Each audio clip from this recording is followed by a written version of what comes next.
Alright, let's go ahead and install the lanyard here. What we'll need is the Allen wrench and the lanyard. So first thing is to flip the Karoo over and pop off the bracket foot here. So we'll use the Allen wrench. Should come off fairly easily.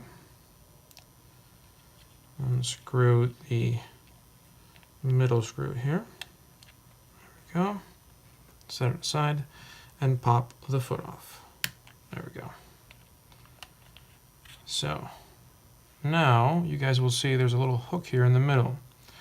What we want to do is thread the lanyard through the hole here on the bottom of the foot and over the hook here in the middle.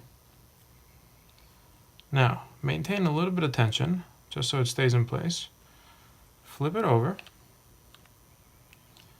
and it should slide right in just like this. So go ahead and replace the screw here. Just like this. And apply